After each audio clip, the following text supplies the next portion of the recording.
How you doing? All right, guys, we're going to do the photo op with the jersey first. Where do you want us here? Right here. Just right behind the table?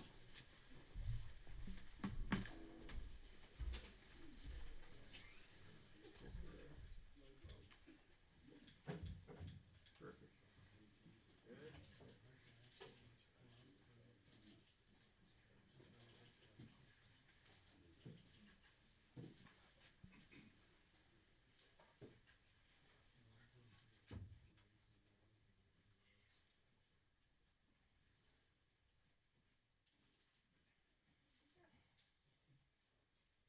All right. You tell me when you're ready. Good? You can get that. Got it? Okay. All right, we're going to have an opening statement from Hunter, and an opening statement from Coach Silverfield, and then we'll take questions.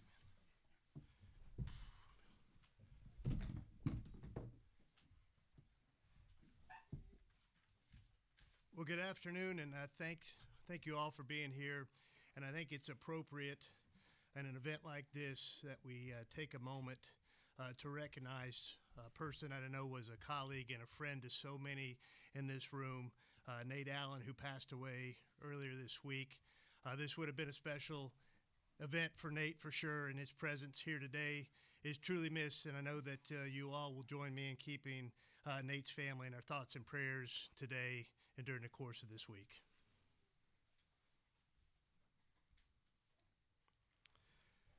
As I talked to coaches around the nation about this opportunity, it reaffirmed what I believe about our program.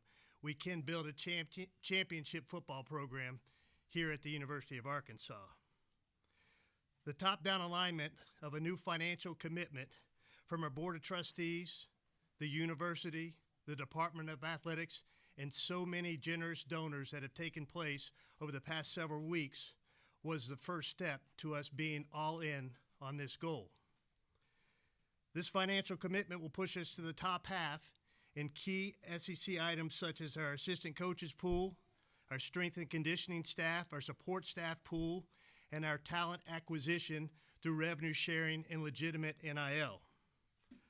With the financial picture coming together, the next step was finding a head coach that was all in. I know for many in the Razorback Nation, coaching searches can last what seems like a lifetime, especially one that starts mid-season. There's the passion of our fans, the speculation, the debate, the misinformation, and a lack of credible information because of the tight searches that I run. And that can make 60 days seem like an eternity for Razorback fans, I know. But for me, this was not a race, but it was important that I took the time to find a great coach and to identify a coach who truly wanted to be here, a coach who clearly understands this state and the importance of our football program to this state, and a coach who shares my expectations and the expectations that we all share for the Razorback football program to compete for and win championships. Ryan was the first coach I spoke to in October, and he was the last coach I spoke to in November. And from our first conversation through the last, he made it clear to me that he and his family wanted to be at the University of Arkansas, and they wanted to be a part of the winning history and tradition of Razorback football. He has a lifelong passion for football and for coaching. He began his coaching career at the age of 18 as a student assistant at Hampton-Sydney College, and over the course of the next 25 plus years, he worked his way from those D3 roots to be a high school head coach, a college assistant coach, an NFL assistant coach, an offensive coordinator and head coach at the University of Memphis, and now the head coach of our Arkansas Razorbacks. As I spoke to people I trust in coaching circles around the country, I could not get anyone to say anything negative about Ryan.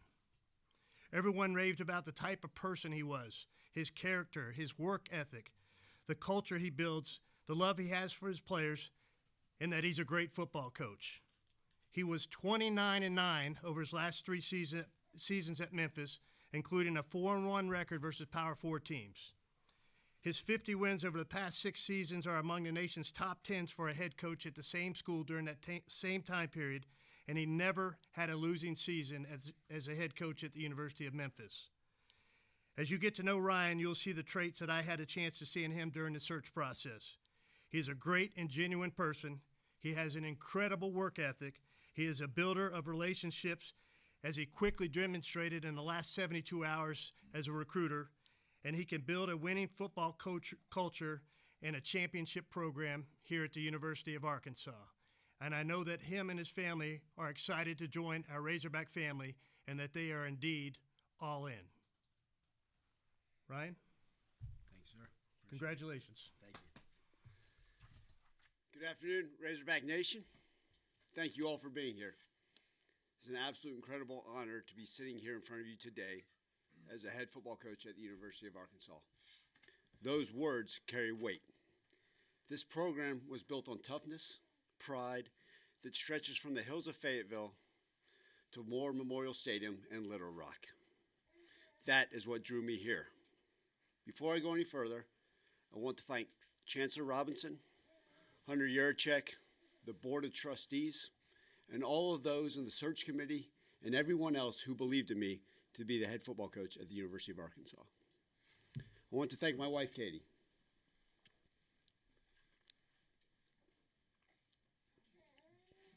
Those two beautiful girls sitting right there, Adeline and Cecilia. Anybody that knows a coach's wife understands the long nights, the countless questions, the uncertainties, the love, the patience, and Katie has existed every single one of those. Her love and passion for me and for the game of football stands tall. She's given me the greatest gift that any father could ever ask for, and two girls. And the love for those two, when I look at them, it's what I'm all about, family and football. Adeline and Cecilia will make you guys very, very proud. And man, y'all look good in those outfits. That is who I am, family and football. I told the team when I met with them this Sunday that we will have to earn everything we get. Every win, every championship, every ounce of respect, we will have to earn it. Nothing is going to be given to us here, and that is how we earn it. So how do we earn it? How do we win an SEC championship or championships? How do we win a national title? We have to earn it. We have to empty the tank. We have to attack the work. We will respond to everything with toughness. We will never back down. We will guard our integrity, and we will do it together. If you listen carefully, that spells out earn it. That is our standard that we are setting today. We are all in, and we will earn it every day. Because this is Arkansas, this is a state not built on shortcuts or flash. It is built on early mornings, people that don't make excuses, and communities that fight for each other. From Frank Broyles' national championship team to the 1964 squad that set the standard. From Darren McFadden electrifying fans to Woo Pig Sooie throughout the Ozarks. This program is built on pride, resilience, and toughness. And it's time to bring it all back. Here's my promise. We will be relentless. We will play tough and smart. We will do things the right way, and we will earn it. To our fans from Fayetteville, to Fort Smith, to Little Rock, to Texarkana, Fort Smith, Pine Bluff, and all the towns in between, we need you with us. We need you to be all in. We want you to look at this team and say, they fight like Arkansas. Being all in together, we will rebuild it, we will earn it, and we will make this state proud. Thank you for being here today, and Woo Pig Sooie. Now, I think I got one more thing. Quincy? Quincy, you're all in for your senior year? Yeah. Let's go. KJ, you got something for us? Oh, I'm all in too. Yes, sir. Let's go.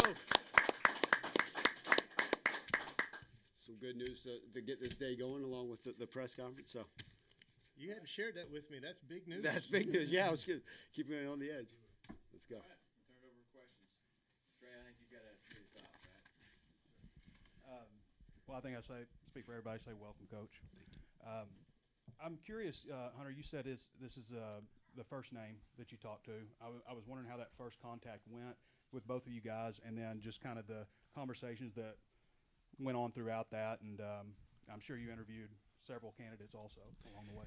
Yeah, I mean, the long runway of almost 60 days allowed me to talk to informally to about 25 to 30 coaches during the course of that time, narrow that field down to 8 or 9 that we had some very formal interviews with, and narrow that down to 3 that we had some intensive in-home visits with, and then narrowed that 3 down to 2 that we really zeroed in on that we thought both would be great coaches.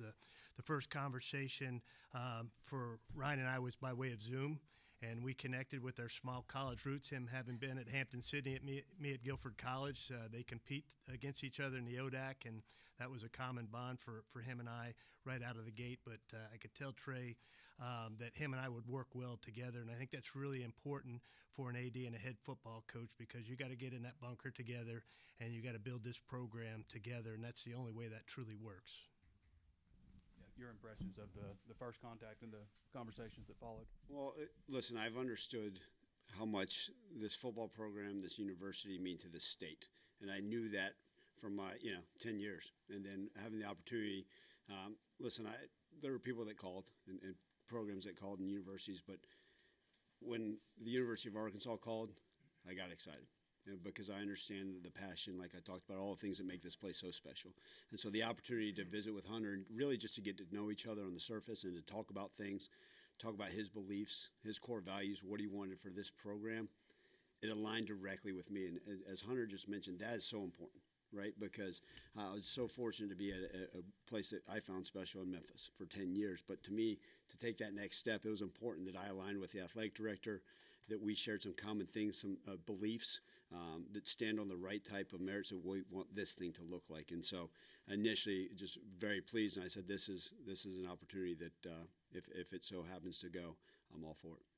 You've had a lot on your plate, obviously, with the recruiting and talking to all these players individually and stuff. I don't even know if you've finished that yet, but you've also got to hire a staff, and I'm sure you've talked to guys, and you probably bringing some people from Memphis. I was wondering where you are with that process, when you would like to have the staff complete. Yeah, Trey, it's the wrinkles on my eyes are probably from lack of sleep between Hunter and I. We were joking around last night that I don't know if either of us are getting much these days, but that's a great thing because we're pouring into things that are important to us and that matter. And obviously hit the ground running, like I mentioned at the basketball game last night. From the moment I stepped foot, getting the recruits, the right ones, right? Some of these great ones in state to stay at home, and that was important to me, and I know it's important to our great fans.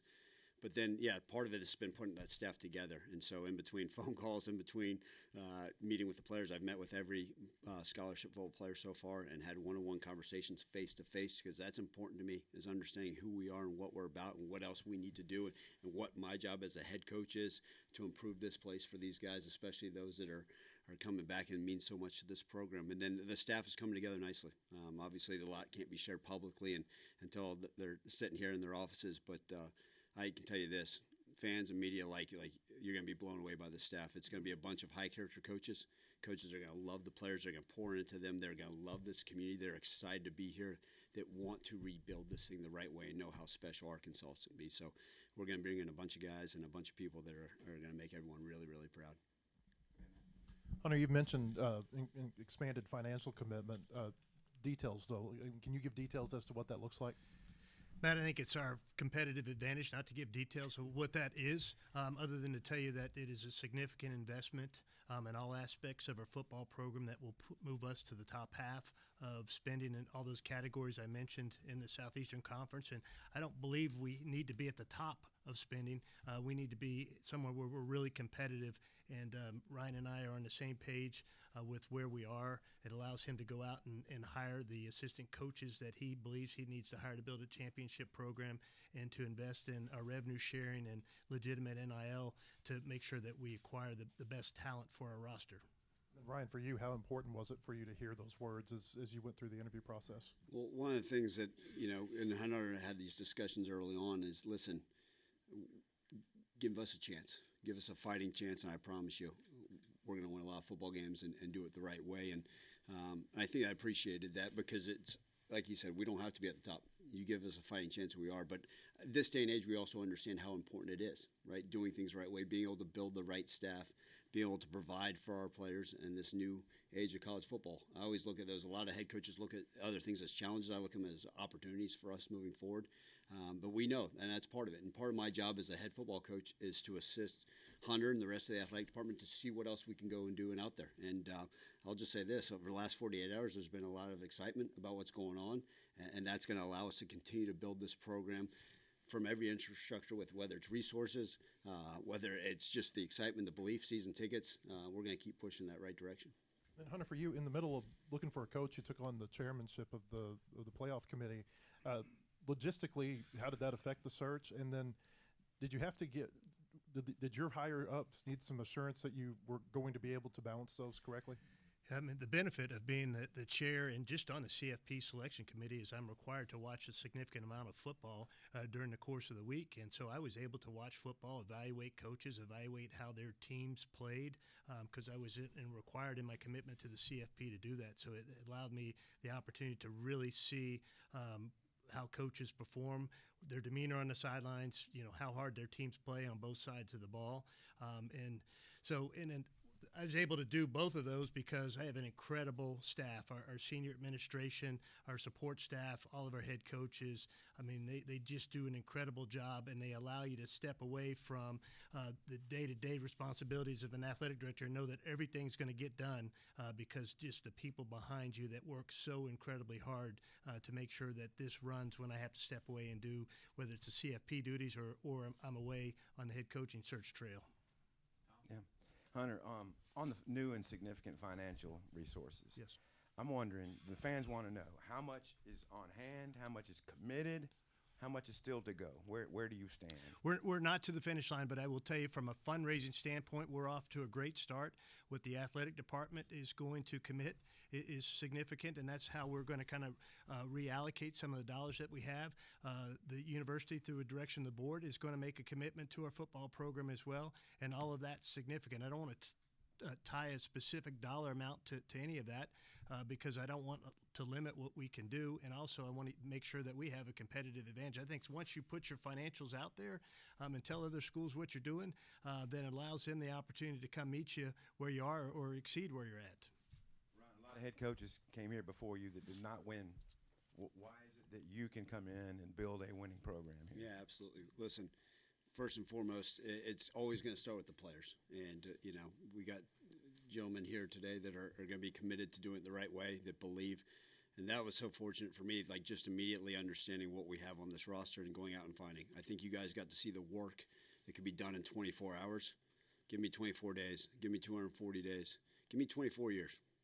All right, and you're going to see a winning program. And I think that can happen immediately. It's not one of these things where we're sitting here saying, hey, Hunter, I need 3 years to rebuild this. No, that we can start rebuilding the culture the moment we step down. The moment I had the opportunity to sit face-to-face with these guys and talk to them and see what they're all about and tell them what I'm all about and how we're going to do this thing together.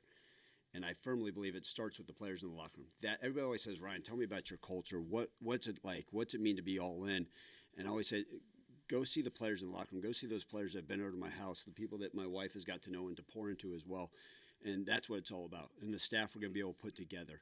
There are so many things about the state of Arkansas, so many things about this university, and so many things about this football program that are going to set us up for success. All right? There's a proof behind this program, the way we're going to work. We're going to outwork everybody in this country. Okay? And our players are going to believe in that. We're going to do it the right way. We're going to build an excellent culture, a sustainable one, year in, year out, and we're going to make our fans very, very proud. You got a first-hand look at Arkansas football this year. Yes, sir. And that was basically the story of the season. Did not close the game out. How do you get from that point to winning a ton of games? Yeah, I think part of that is, right, just finding ways. And, listen, at Memphis this past year, we found ways to finish some games and we found some ways not to. And that's the nature of college football. The margin for error continues to shrink, right? And just, brief synopsis of what I saw from Arkansas is, we have to find ways to be more disciplined. Right, whether that's penalties, all those things. I think just the leadership, right? And a lot of the players have come to my office and said, Coach, I think we want to step the leadership. Okay, well, good. That has to start right now, right? We can't wait till we get back on January 14th. That has to start right now.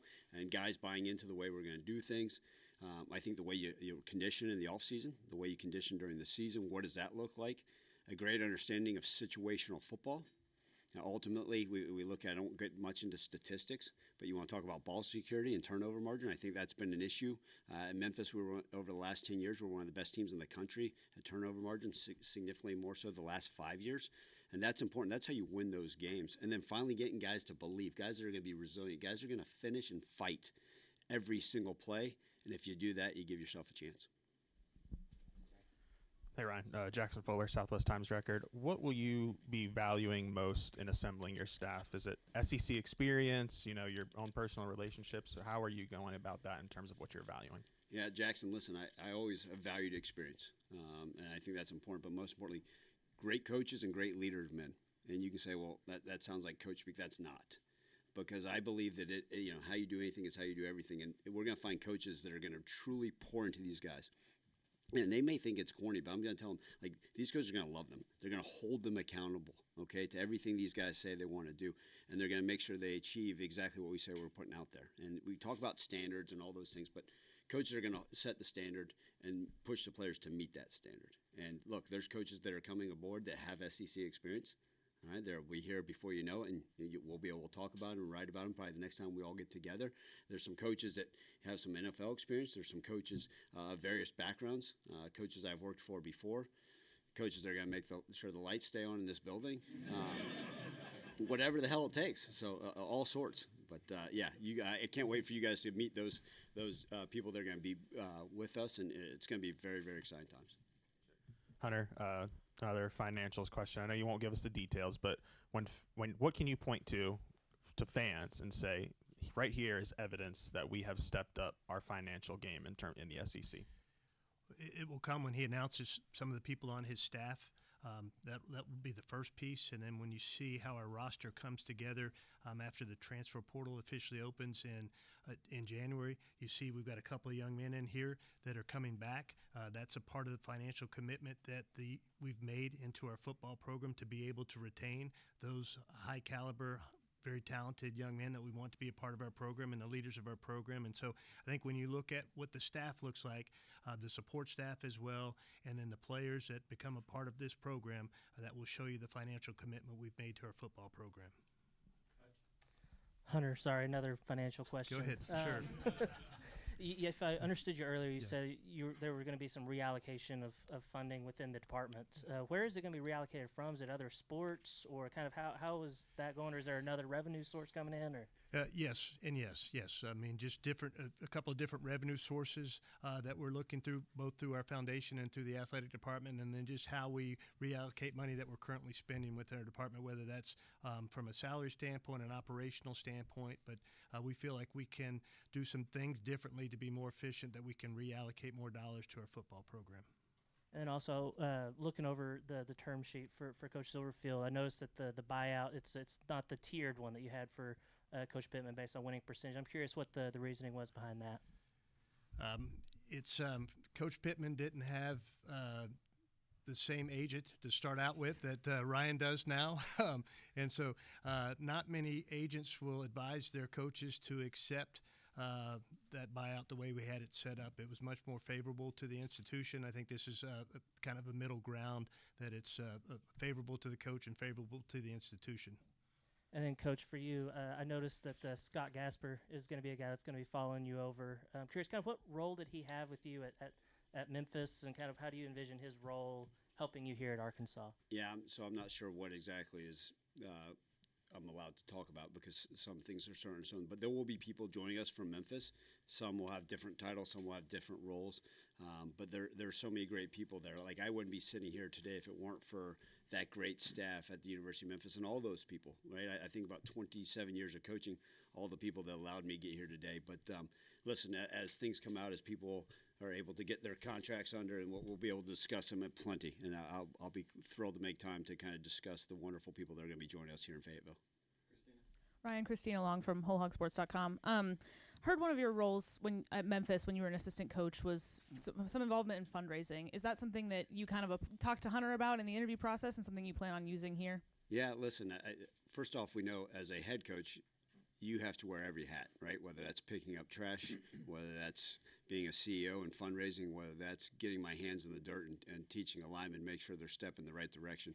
But that was part of something that I took pride in. I understand the way college football is going, right, towards the NFL model, all these things, but you still always have to fundraise. I don't care if you're a head high school coach in Savannah, Georgia, or the head coach of Arkansas. That's part of what is needed.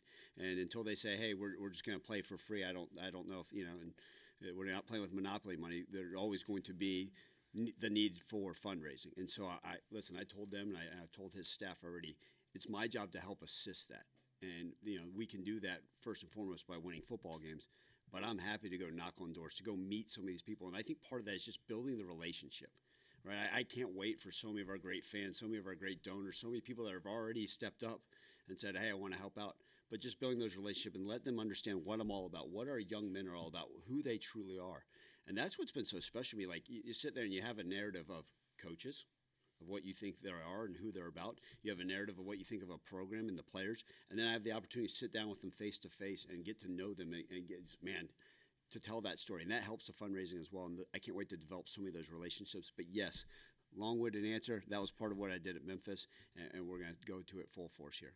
Hunter, you'll never guess what this is about, but are there plans to implement a student athletic fee as part of this new financial commitment?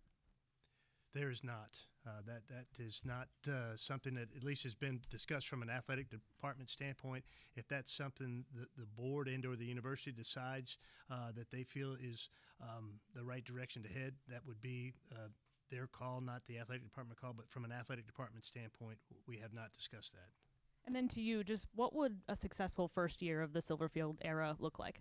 It's already off to a great start. When you talk about the recruiting class, the kids that he flipped in the first 24 to 48 hours, the young men that he's convinced that this is the right program to be a part of, and just putting this team together, putting this staff together, and really giving our fan base some hope for the future of our football program and what that can look like will be a successful first year.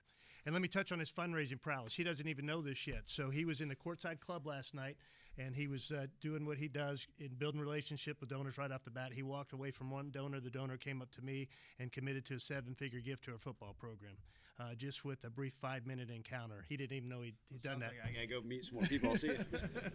I think you see kind of the personality he has, and he can quickly build relationships and sell his vision to our fan base. Yeah, Hunter, just following up on that example, how did the financial backing come together over the past few months with board, donors, et cetera?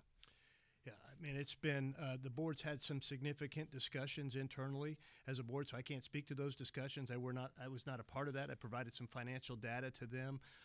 They asked the university to make a commitment. They asked the athletic department to reallocate dollars to make a more significant commitment. And then Ryan White, the executive director of the foundation, and his team and myself, we've been working for the last 30 to 45 days on that fundraising trail.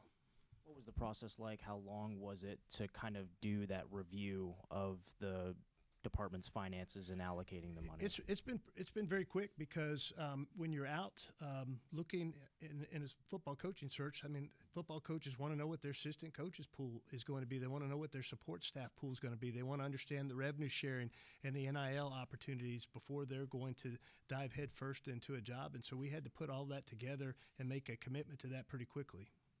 Ryan, big Arkansas senior class, and also just the day and age of the transfer portal. How many spots are you expecting to be filled by your Memphis players? I can't even comment on that. But listen, we dealt with 78 new players this past year at the University of Memphis, and we know there's going to be turnover. That's, like you said, that's what college football is all about nowadays. But I can't comment on what that will look like, but we're going to look all over and find the best fit for us. Right, and no different than recruiting. It's not about just taking the 4-star. It's about finding the best fit for our locker and the culture that we're creating. Coach, Hunter mentioned Nate Allen a while ago, and it's odd as this is, the last conversation I had with him Sunday, the last thing he said to me is, will you ask Coach if he plans to have anyone on his staff from Arkansas? He said, I'm too sick to go. And that was Sunday. That's the last thing he said to me. Can you address that? I mean, I feel neglectful if I didn't ask you. No, listen, and I have much respect for you asking that question on its behalf. as we assemble the staff, listen, people that understand this great state, that's important to me. Okay, and not only I think about this, I think about my nights in the Bass Pro Shop pyramid overlooking, and I'd always point out to the recruits and say, see that bridge right there? That goes to the great state of Arkansas. And we've had a lot of players I've been able to coach, and I've recruited this wonderful state for so long and had relationships. In fact, I think I was looking at it even when I was talking to Hunter. I think a third of the guys on the roster already at the University of Arkansas, at some point I'd had a conversation with over the last 4 or 5 years. Quincy, I was his first offer out of high school, and he won't admit how small he was when I first offered him. And that relationship, I just think look, man, it comes full circle. And there's some of these guys. I was sitting down with some of these players that I was sharing with Hunter that a couple of them, they're like, well, you beat me at this previous school, then you beat me this past year. I'm staying part of this team because I don't want to have to go against you again. But we will look for people in the staff that make sense. I assume that there are going to be some people with some good ties to this great state and this wonderful university. Yes, sir. Yeah, Coach Ryan, Evan Camico, Pig Trail Nation. Curious for you, you were involved in the Memphis community. What excites you about getting involved in the Arkansas community here in Northwest Arkansas? As last night, yelling in fans' faces as well. What just excites you about the future here? Yeah, Evan, I mean, if you can't go and see what those the students, absolutely amazing. They kept me from doing it. I was gonna put on one of those overalls with the stripes on it, but they didn't know. I mean, I thought it was gonna be pretty cool, but I withheld myself. But those students got me fired up, and that's that passion of the fan base. I mean, just seeing it. From the moment I touched down, the first thing we went and we watched, and I got to talk to Coach Cal and how much he loves this place, and I got to hear about those things. And then you think about the Children's Hospital of Northwest Arkansas. To me, we're going to give back to this community. My wife and I are going to do everything we can to make this place as great of a place as we can. And how can we give back? What are some community things that we can do? We were 5th in the country at Memphis last year in community service hours, and to me, that's as important as anything we do, because I think if we can give back to the community, right, it means so much. And a lot of those people are going to be, in the stands and being season ticket holders. So whatever we can do, I'm all part of it. And I know there's a Veteran Affairs, there's a VA hospital here. That was something I was huge with in Memphis, giving tickets to the vets. As soon as it slows down, if it ever does, maybe February, I'm going to get out and want to visit with the VA and see how we can help them. There's so many great organizations and so many great people in this community. My family and I are going to do everything we possibly can to give back. Last one for me. You had those 2 guys over there just come in here and say they're all in for you. What excited you about getting those guys back for 2026? Well, listen, it starts with the type of, and I'm not trying to repeat myself. It starts with the type of young men there, because I had an understanding of who they were, and anybody can watch film and know that they're super talented, and know that there's also, like I told them, I said, guys, we haven't scratched the surface, and they know both that. That's why I said I'm going to push them, I'm going to challenge them. And when they sit there and say, "You're right, absolutely," and you sit down with a kid and you tell them you're going to push them and hold them accountable, and they start sweating and batting. I'm like, cool, get out of my office. Good luck to you. But those two, it's the mindset, the integrity, the approach. They want to be leaders. They want to see this team succeed, right? I told them, there's no more of this loser mentality. And they've bought into it. And in a quick term, and they're going to be the ones that infect the rest of the locker room in a positive manner and say, hey, this is what it is. This is what it looks like to be all in. This is what our culture is about. This is what Arkansas football needs to look like. So guess what? Just like what everybody said, wow, great first week. We're not even, I think I've been here for 10 months, but I think I've been, a couple days. Wait till the week keeps going on. Wait till the weekend. We're not sleeping, okay? We're going to build this thing the right way. And again, it starts with the great players that are already on this roster. Yeah, Anthony Christensen. Okay. Anthony Christensen, HolhawkSports.com. Ryan, I just got to see a little bit of it when Arkansas played at Memphis earlier this year, but I guess just what are the main, aspects of an identity you want for your first year, with the roster, with the coaching staff, et cetera? Yeah. I'm not going to give you a coach speak answer, okay? Just no different when people say, give us here's the deal. You're going to have a bunch of guys that love football. A bunch of guys that are going to be tough, a bunch of guys that are going to be resilient, a bunch of guys that are going to love each other, a bunch of guys that are going to work really hard to make this state proud. And that shows up in between the white lines, right? I truly believe, there's a direct correlation to how we do things off the field, the culture that we're going to build. It shows up on game day. And when people watch this, they're going to say, man, that team plays with relentless effort. That team cares about one another. And they're going to be disciplined, they're going to be detailed, and they're going to fight their asses every single day to give everything they have. Ryan, congratulations, welcome. I heard a cut of yours in a recent interview about this is not a 3-year turnaround. This is something that we're going to turn around in a hurry. What's your message to the fan base for how and why that will happen? Well, it is. This is a different day and age. Things do take time, right? The culture to build, you have to build that every single day, and that's what it's going to start with. And you're going to have to put the pieces together. And when I say it's going to happen, people say, well, project the number ones. I can't do that. I can tell you this, we're going to be the best in the country at what we can control. And that's right, the attitude, the effort, the approach every single day. Those things we're going to be the absolute best in the country. But that's something we got to work to build. And there's going to be some people that are currently on the roster that are going to be back that we're going to have to make sure, hey, it may take a little bit more pressing. But these freshmen we're going to bring in, these young guys, we're going to have to develop them. Right, we're going to recruit the heck out of high school football players and develop them. We're going to be in the best in the country at developing. But what that looks like, similar to what Hunter said, is we're already starting to see a movement in how these guys are believing and what they want and a positive mindset. I already told them, like, we're changing out light bulbs. The other night I said, I want brighter light bulbs down here. And someone looked at me like, what? I said, yeah, not like next month. I said, no, tonight if I got to go to Walmart myself and start changing them out, I will.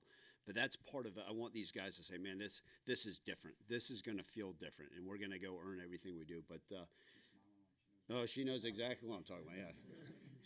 When I FaceTiming her and at 12:30, she says, "Where are you at?" Still at the office. I'm up on a ladder changing some bulbs. No, it's just part of it, and I think it's a one step at a time deal. We're going to take this one day at a time. But if you do it the right way, it's going to show up in results on Saturdays.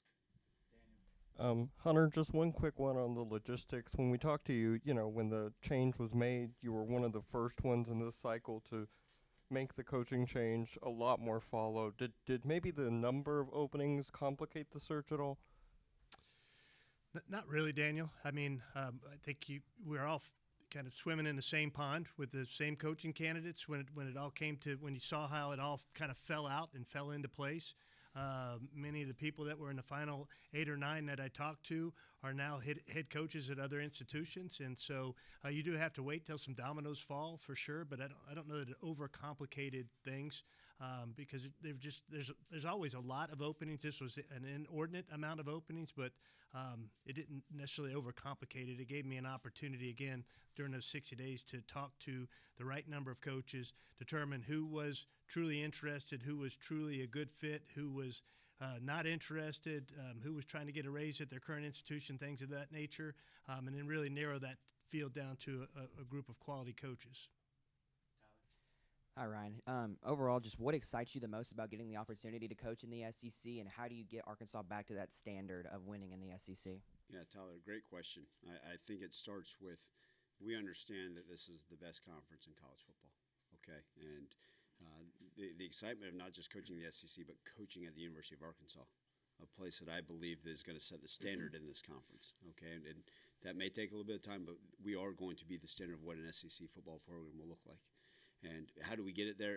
Similar to what I said earlier, it's every single day giving everything we have and pouring into this program. As Hunter alluded to earlier, that the resources that we've been given and we're going to continue to fight for are going to be a huge part of stepping in that right direction.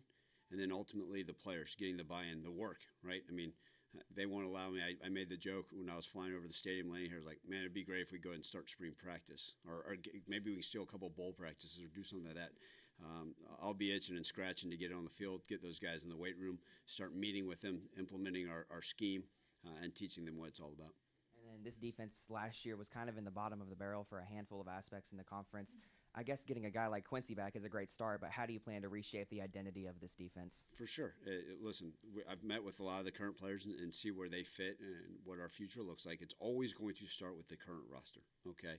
And then, what does that look like? Are there some young guys I think that may have not gotten playing time that, you know what, they just need to get, and they need the opportunity to continue to develop and maybe understand what the coaching needs to look like in order to get them to be able to step on the field. So there's going to be some guys like, oh, I forgot he was on our roster. I'm glad to see he's making splashes, and hopefully we get to see that in spring and then through OTAs and through fall camp and then on Saturdays. And then also, right, the portal is that you have to look and see if it makes sense to add those type of guys. But we got to explore, right, offense, defense, and special teams and find the right type of people that will allow us to win the games. Coach Silverfield, give you some synergy. Coach Broyles had twin daughters. His tenet for winning was some of the things you've already mentioned, turnover margin. How do you impact turnover margin, and what specifically in practice takes place to make that happen? Yeah, well, Coach Burrow is obviously a legend, and someone had told me that, and so I appreciate that good synergy. They had twin girls, so I always say this. Someone said when you had the girls, is it going to take away? Is it going to be a distraction? No, it's made me a better coach, And anyways, you can see my passion for my family. And how much they mean to me. But with the turnover margin, it is truly, people talk about the keys to victory, and a lot of these coaches go into analytics and statistical stuff. That's great, and that's what you do, right? You always got to have one more point than the opponent. So there's going to be some games. Maybe we win a game 3-0. Maybe it's 48-59. I don't know what the heck it's going to look like. But with turnover margin, you have to preach. You have to talk about it all the time. All right, we're going to use the terms OTB and TTB. All right, OTB is going to stand for own the ball.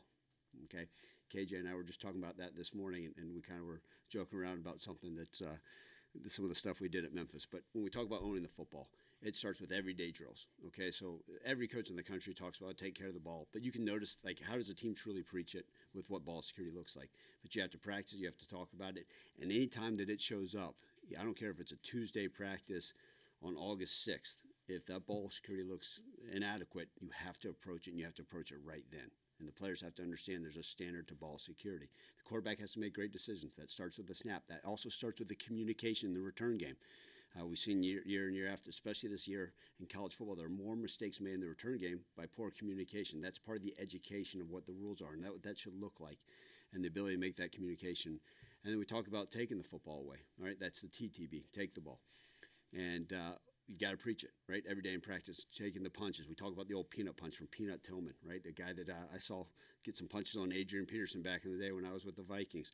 Hey, you got to talk about when the ball's in the air, going and attacking it. And so that's the stuff that has to show up. We do a takeaway circuit and a turnover circuit every day in practice. That stuff, but guess what? You have to implement in your program immediately. It can't just say, oh, okay, before the game, guys, make sure we take care of the football and go get some takeaways.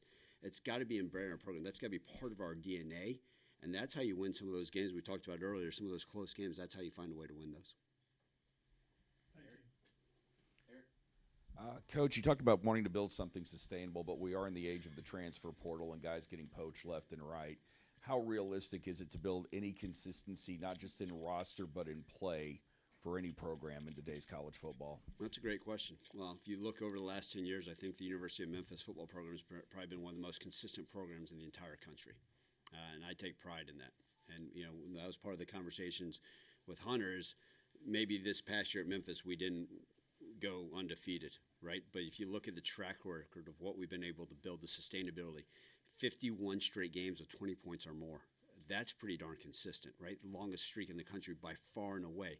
That's called consistency. You took a quarterback that we started at 17 years old that started 4 straight years in college football. Right? Then all of a sudden we brought in a guy that had won, I think, 3 or 4 games in a 3-year period. He wins his first 6 games at the University of Memphis, right? You talk about what it is. It's talk about keeping guys that want to be a part of something, that want to continue to build it the right way. That's the sustainability. And be able to keep coaches that are so proud to live in Fayetteville, this great community, and be a part of this thing. And it's got to be by me understanding as a head coach, right?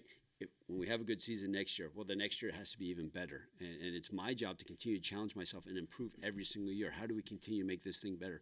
I'm going to challenge the administration. I'm going to challenge every single person. We're going to continue to push the envelope in the right direction. And ultimately, we're going to be judged by wins and losses. But you can do it, and I think you can have sustained success year after year after year in college football. And I think those that don't are afraid to keep up with it, be able to fight every single day. But we come out swinging, I can promise you that. Hi, Coach. Robin Hearn from 5 News back here. Sorry, we're all the way back here. Just want to talk to you a little bit about what were those conversations like with the guys that you were able to flip within like the first 24 hours, specifically the in-state guys? Yeah, Robin, if I'm trying to slow down my talking, but I've got that Southern stuff, and so I start mumbling. So I probably talked for about 20 hours straight to these guys, just text message talking and just talking all about it. But I think part of it, some of these guys I'd built relationships over time, over the years, just getting to know them, and then just selling them for the vision of what we're going to do and what we're all about. It started because they have a bunch of in-state pride. And that was one of the reasons that drew me to this job anyways. Like the guys that sit there and say, I want to be part of this program because this is home for me. And whether home's in Little Rock, this is still home for them. And so a lot of the guys are, man, I want to be a part of this. And then understanding what the passion is and what it's like and building something special, right? And like we talked about, it's not we're not going to be good 3 years from now. We're going to help be a part of this thing to get this thing flipped.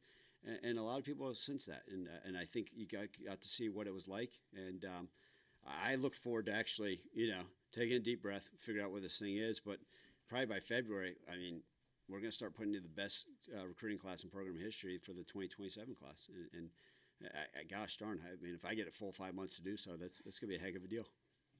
Also, since coming from Memphis, have you been able to try any barbecue here? No, I have not. Most of it's been eating peanuts and stuff I can find. There's not a whole lot of opportunity to explore. Someone said, "How's Fayetteville?" I said, "It looks really beautiful at 12:30 at night and at 4 a.m." But other than that, I don't know. I had to open my window today just to see. Wait, there is sunlight out here, because a lot of it's been just a lot of meetings, phone calls, and conversations, which it's been a blessing because it's been so many great people. Last night getting on the golf cart to the basketball game, I was like, okay, good. I get to see a little bit more of campus and see some of this stuff. But no, I look forward, and if people ever know, and my wife will contest to this, unfortunately, my weight gain is going to increase pretty steadily over the next 4 months, and I hope it's with a ton of Arkansas barbecue. You got any suggestions? Wright's is a big one here. Perfect. I think I know what I'm having for dinner. Yeah, it's more Texas style than Memphis style. Andrew just pointed out to me also that Houston Nutt had twin daughters, so maybe part of the requirement here. It was. I don't know if the checkbox.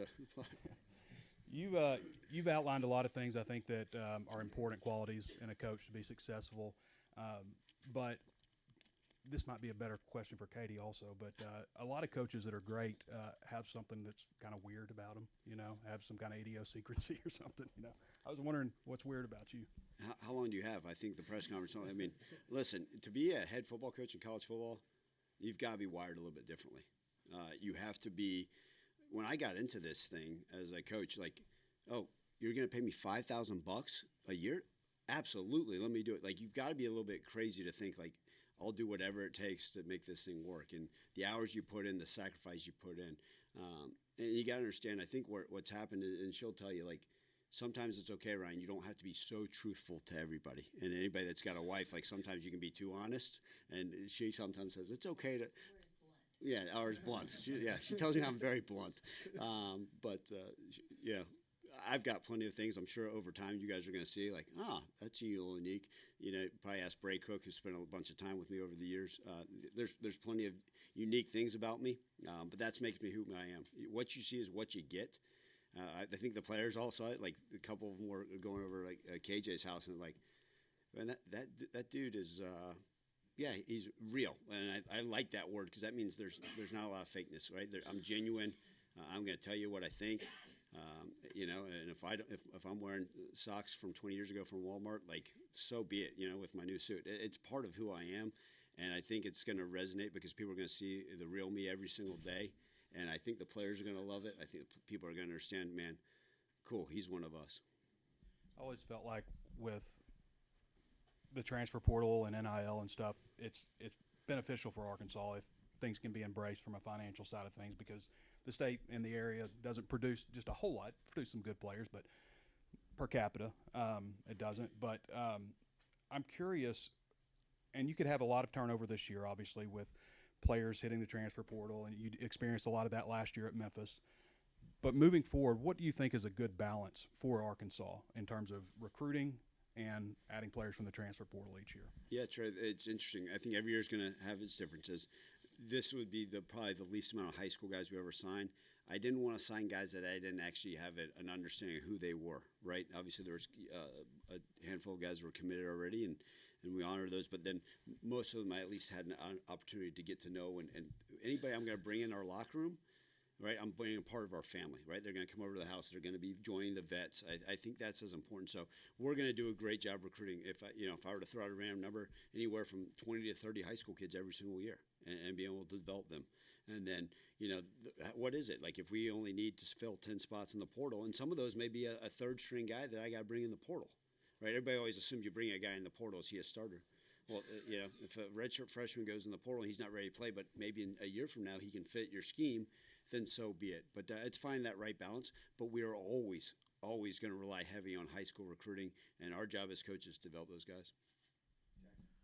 A lot of times when there's a new coach, there's some quarterback turnover. KJ obviously said he's coming back. I'm just curious, can you outline maybe like how big of a priority that was for you, and just what is it about him that made you come here and say, I want this guy to stay, instead of maybe going out and bringing your own guy in? Well, I'd been able to watch, obviously, studied some Arkansas film prior to playing them, and I knew his background. And then really over the last course of a few days, just being able to, more than anything, right? Like I mentioned earlier, the film study speaks for itself. And he's got a unique skill set. He's very talented. Even as of this morning, we were actually watching film together, right? Going through some things and talking about it. Like, hey, I know why this throw went to this way. And I certainly don't specialize myself as a quarterback guru. The last time I was a quarterback coach was 2005. But just talking through things with protections and just getting his, the understanding of the way he processes, right? The care. And you hear other teammates talk about what a leader he is and how much it means. And so that stuff is huge. And the success of a team, ultimately, quarterbacks get too much credit, quarterbacks get too much blame. But I think KJ's got a bright future. Coach, you asked about your defense earlier. I'm curious about the offense. Kind of what do you envision X's and O's wise? Kind of what do you want on that side of the ball? Yeah, listen, it's going to be similar to the same offense I've run the last 10 years. Like I said, again, credit to the players. We had wonderful players, but it's been really one of the most consistent, successful offense year in and year out. And part of that is turnover margin. Part of that is just having great players making plays, and that to me is huge, right? But when it's all said and done, we're not a tempo type team. Okay, we're not an air raid type team. Everybody's got a unique name for something, right? It's pro style. Do you have to huddle? Well, if we're not always going to be looking to the sideline for signals.